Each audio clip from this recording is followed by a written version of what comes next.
Honestly, with this video, I'm not really sure where to start because on one hand, I'm very frustrated with the Z Fold 7.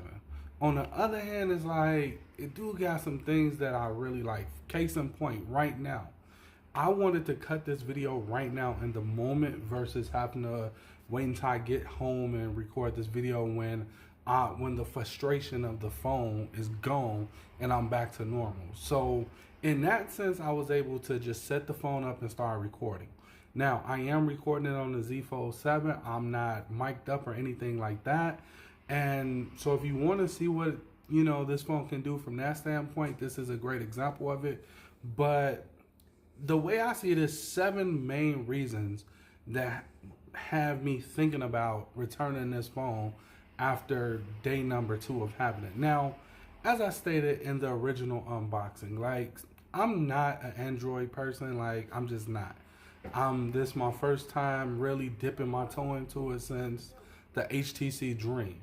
Now, with that being said, there are 7 frustrating things about this phone that it's hard for me to let go. So the very first one is the speaker phones on this phone are at best okay. I really want to call them trash because if you got the speaker phones too loud, it's gonna get to a point where the audio get distorted and everything else. Like, the speaker phones on here are not good. The second thing is the camera system. Like, right now, I'm recording off of the main camera system, meaning that's the 200 megapixel camera. However, my wide is only 12 megapixels and my tele, which is supposed to be my zoom, is only 10 megapixels. Which means that for the most part, unless conditions are perfect, anytime you use those 2 cameras, it's going to be trash. It's just not going to be good. Now, for context, I'm coming from the iPhone 14 Pro Max. These cameras right here, I'm used to. I know what they can do. I've mastered this camera system. So this camera coming, what's supposed to be an upgrade and is not giving me upgrade vibes, is like, yeah, I don't like that either. And I'm a type of person that want to be able to use this camera to do exactly what you see me doing now. I also want to get into more posting, which is one of the main reasons why I grabbed this phone system as well. But the wide angle and the tele, I would argue is not usable. And I would argue that you really only have one real camera on this phone. And with that 200 megapixels, that's going to have to be your wide, your tele, as well as your 1X camera, because the other two it's just not that for me. The next thing I don't like about this phone is in daylight. So if I'm outside, if I take this phone outside and it's a normal day, the screen dimming is harsh. Being able to see the screen is difficult. I understand that the S25 Ultra have some type of anti-glare protection over the screen. This phone definitely needs it, especially when you open it up to wide, because I'm telling you, it dims extremely fast and it'd be hard for me to see it until I'm back in the car. So I don't like that part, especially for what this phone promises to do. The next problem I have with this phone is the battery life. Now, I will admit, picking on the battery is me being kind of petty, because honestly, all things being equal, if I didn't have issues with everything else, I would not care about the battery life.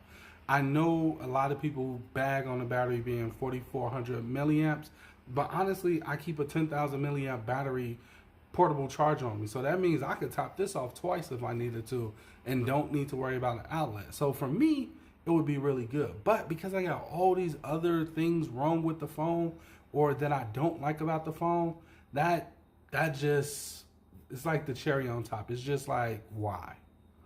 The next thing that I don't like about the phone, which is, now we're getting into like the top 3 things.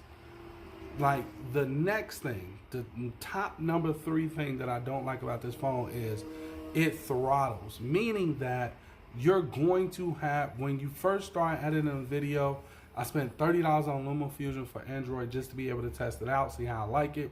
And in the beginning, I liked it. Like, it was like, I'm like, okay, this is really cool.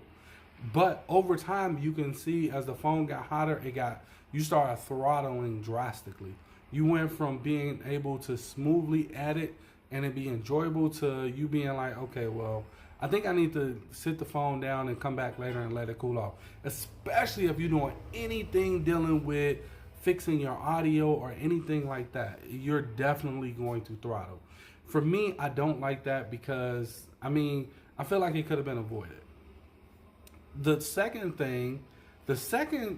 top thing that really frustrates me about this phone, and honestly is really, I almost want to say it's competing with number one, and that is no S Pen support. Now look, I get it. It's a lot of people online talking about how they don't use S Pen, this, that, and the other, but I do. I literally went out and bought an iPad mini with an Apple Pencil just because it's that important to me. Every single iPad I have has its own dedicated Apple Pencil. Now you may say, hey, that's wasteful. But for me, it's not, because I need a pencil that badly.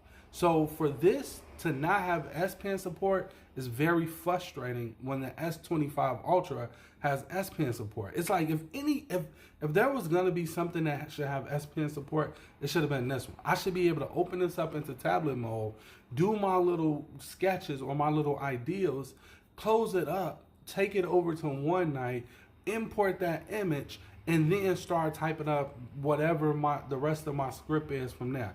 I should not need to depend on a whole nother device if I want to be able to write out my notes and don't want to do it using pen and paper, because I used to do pen and paper. But the problem with pen and paper is I got to take a picture of it.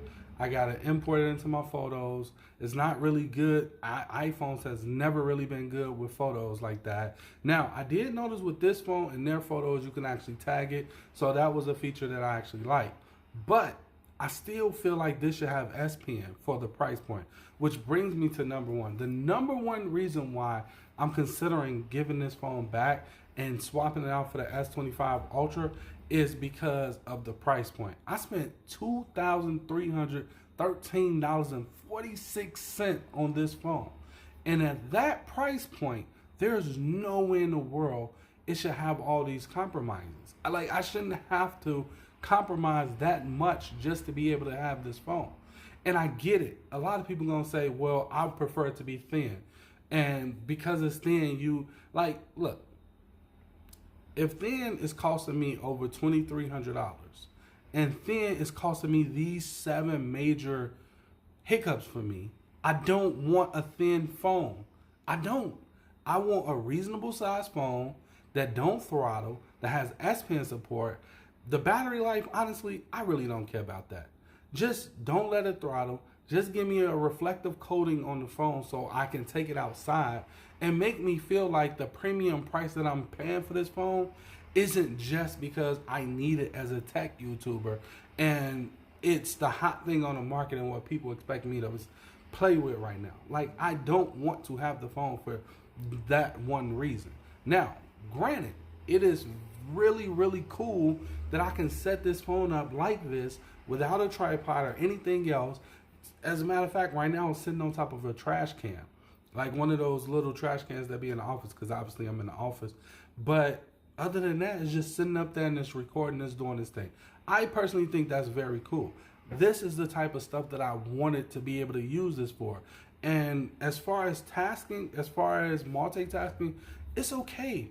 But when I tell you I have been struggling with this phone as a new Android lover, Android user, as an iPhone lover, I have been struggling with this phone. And some people might say, well, it's because you're not used to the Android ecosystem.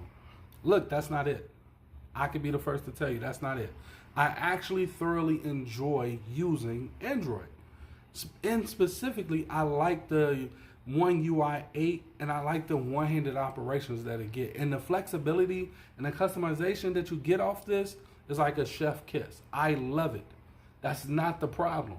The problem is I feel like you got to make way too many compromises with the Z7 Fold that no one's really talking about just to be able to use it.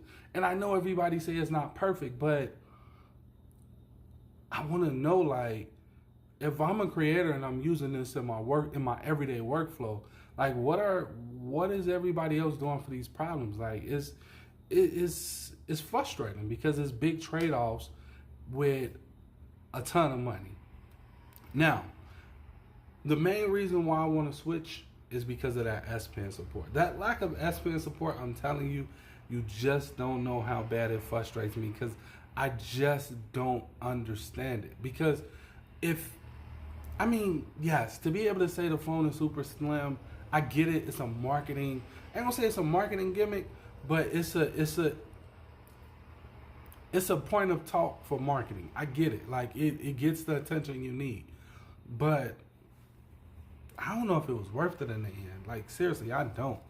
So with that being said, I haven't made up my mind yet because I feel like the only reason why I'm hesitant to make the switch is because I have an iPad.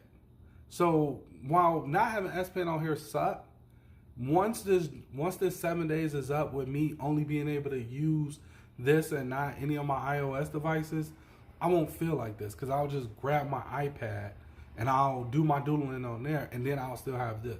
That's the only thing that's stopping me from taking this phone back. I went up to the store, already talked to them. All I gotta do is pay $50 for a restocking fee and I can swap it out for the S25 Ultra. So we'll see what happens. With that being said, I wanted to share with you why I was actually going through the frustration parts of it.